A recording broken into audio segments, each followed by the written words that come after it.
Hi there, I'm Kenneth Smith. I'm the Vice President of the Society for Music Analysis, and I'm a lecturer in music at the University of Liverpool.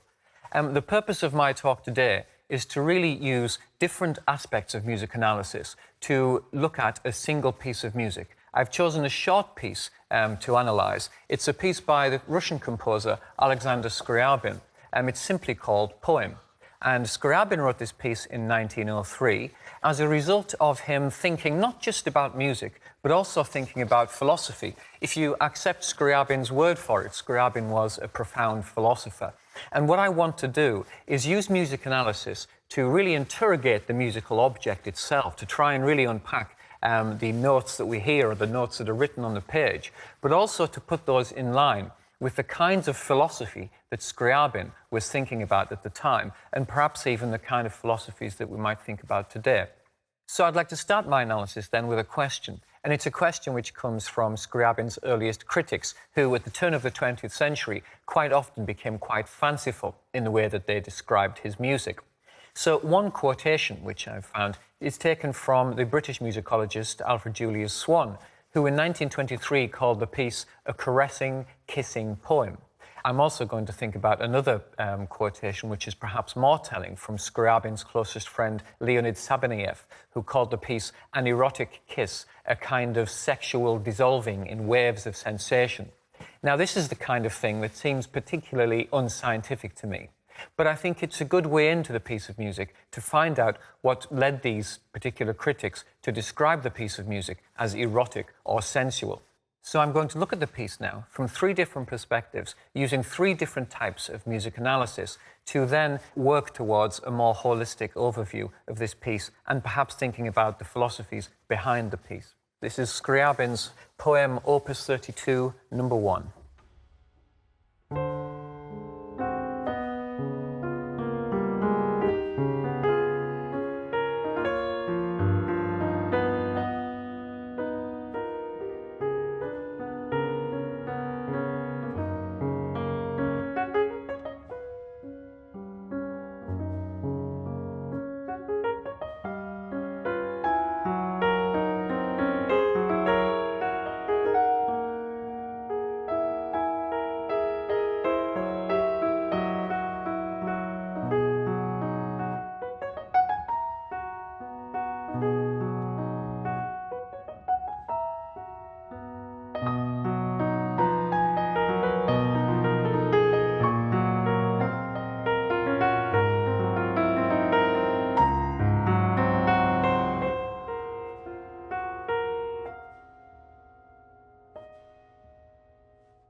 Now, as an analyst, there are various different aspects of that which interest me.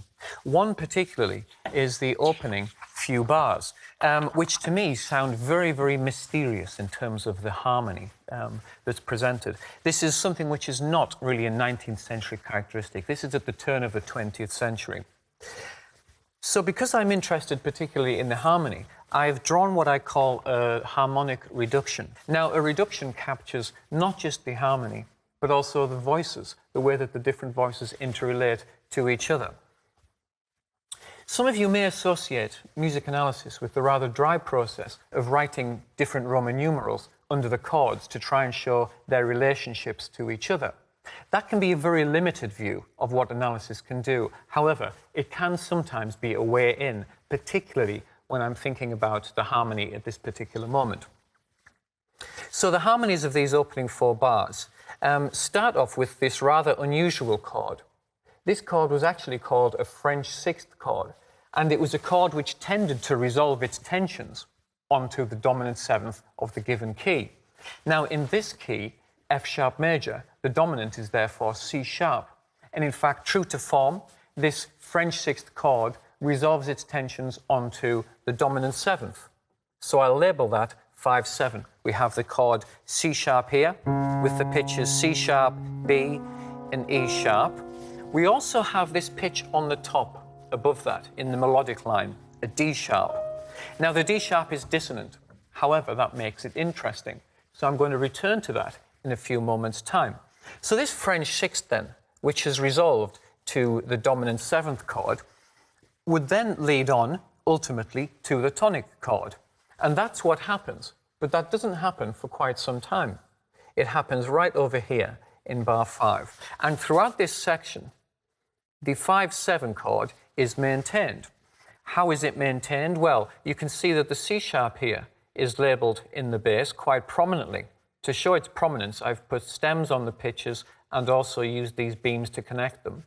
The pitch B is also retained, and it's also moved between different octaves as well. And the pitch E sharp returns quite frequently as well. So what we have here is this elongated dominant seventh chord. So why does Skryabin do this? Well, in typical classical phrase structure, we would tend to have a tonic chord, followed by a predominant chord, a chord that would precede the dominant, and then we would have a dominant chord itself, which would lead to a tonic. All Skryabin has done in these opening bars has taken away the initial tonic. So we start off in a state of chaos, and he's given us a particularly chromatic French sixth chord, which is a very ambiguous and mysterious chord. And then he's really stretched out this very tense dominant chord. He makes us feel that tension for 4 bars before resolving it to F sharp. Why has Skryabin done this? Well, Skryabin was profoundly mystical.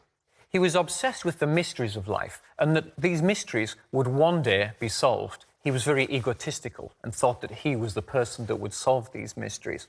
And he was obsessed with placing his philosophical ideas into his music. And in fact, this is one of the ways in which I think he does this. He presents us with a state of chaos and then slowly channels this chaotic energy towards a state of assurance, which we get with the tonic chord, F sharp. And so what's happening here then is there seems to be a direct correspondence between the analysis here, which I've brought out, and also Skryabin's mystical philosophy. One further aspect. I've mentioned that there is a tonic chord at the end here. Well, yes, there is. But this also has a D sharp on top of it. The pitches of the F sharp triad are F sharp, A sharp, and C sharp. Here we have a D sharp on the top. Now, this D sharp also came from the initial C sharp 7 chord. C sharp, B, E sharp, and D sharp. The chord was dissonant both times, and it spoiled that moment of resolution from one chord to the other. It's that little bit of grit that just retains there. So why does Skryabin add these D sharps? It always seems to recur at moments when, throughout the piece, we expect that resolution and it just stops us. It becomes an obstruction. Well, for some, that can be one of the erotic characteristics of the work. How does this work? Well, if we remember the composer Wagner, Wagner was profoundly interested in the philosophy of Schopenhauer. Now, Schopenhauer talked about music and life, and he said that beneath life there was this sense of drive or desire, or what he called the will, that was unstoppable, that could never be satisfied. That's why whenever we attain one goal in life, we immediately need more satisfaction. And this correspondence then between Wagner and Schopenhauer was very much part of what Skryabin believed philosophically. His diaries were full of his own little fantasies, which were obsessed with the words will and desire and longing, and how he was going to embody these things in his music. What my analysis has done, therefore, is to try and just pin down a few of the ways in which that's actually achieved with some musical detail, rather than these rather mystical ideas. Now, this D sharp that I'm arguing becomes something of an obstruction in the opening bars harmonically actually becomes something of a motif. It starts off with this rising from A sharp to D sharp. Then it continues in a few moments' time from D sharp to G sharp. And then from D sharp up to an upper D sharp. But this comes into its own in this particular section here, when the little finger does all of the work in this rather complex and dense texture. So this D sharp here is actually presented over the top of another C sharp 7 chord, which is just how we started the piece. Now, I've drawn a diagram of this next section of the piece, this whole page, in fact, here. And this is a very similar reduction, but with a few different subtleties. So for a start, what we're hearing in this particular section then is we hear a series of descents. There is a chromatic descent going on, not in the little finger here that is playing this melody, but in the lower parts.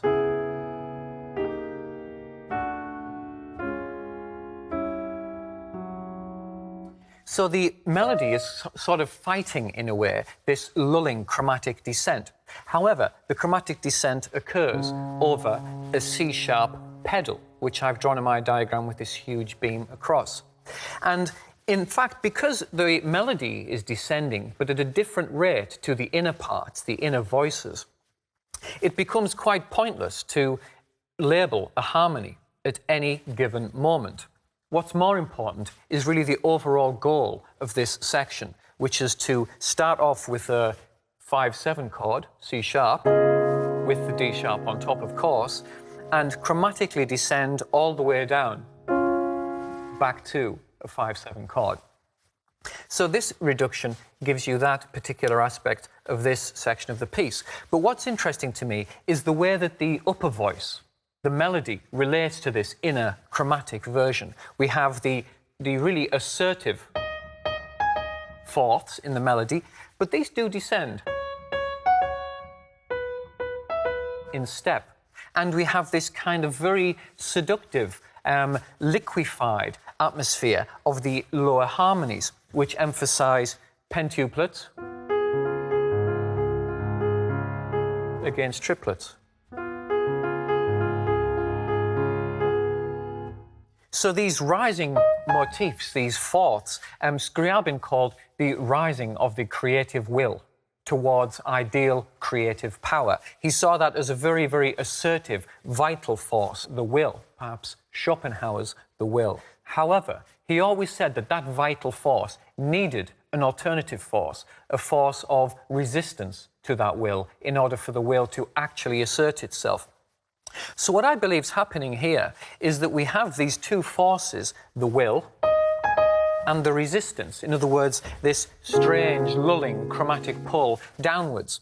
And this force can potentially affect the way that we would perform the piece.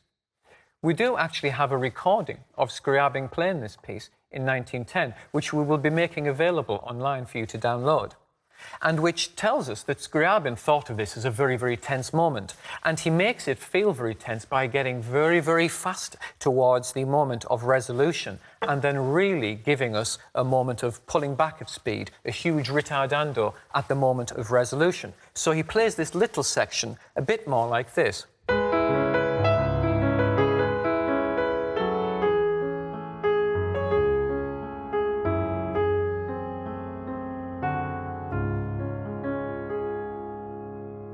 So Skryabin particularly enjoys, he relishes that moment when these two voices, the upper fourths with the lower chromatic pull, join together.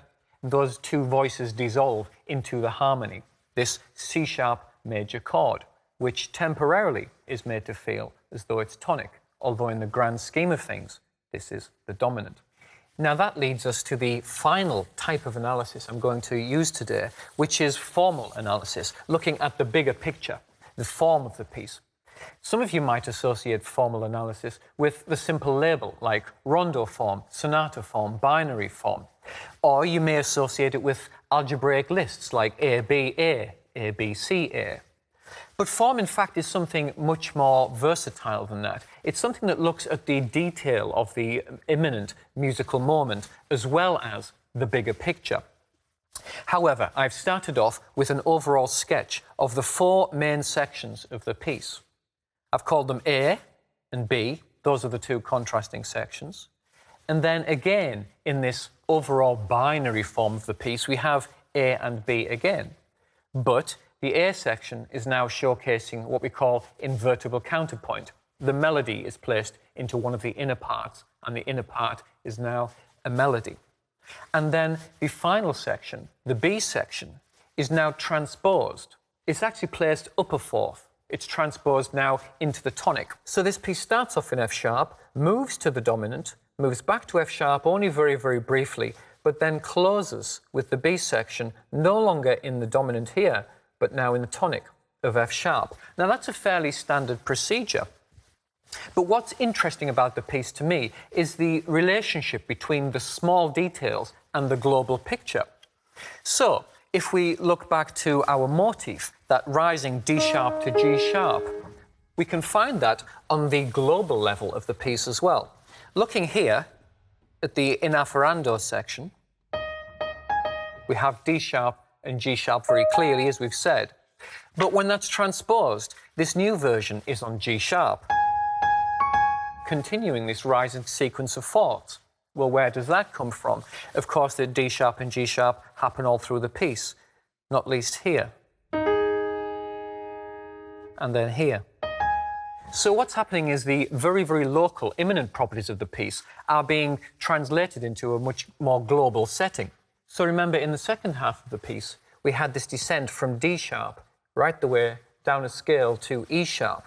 Where does this come from? Well, looking back to the beginning of the piece, we have that very thing going on here, but in the opposite direction, going from D sharp up to E sharp. Again, correspondences between the very, very local and the very global, the micro and the macro. And these are the kind of things which analysis can help to bring out.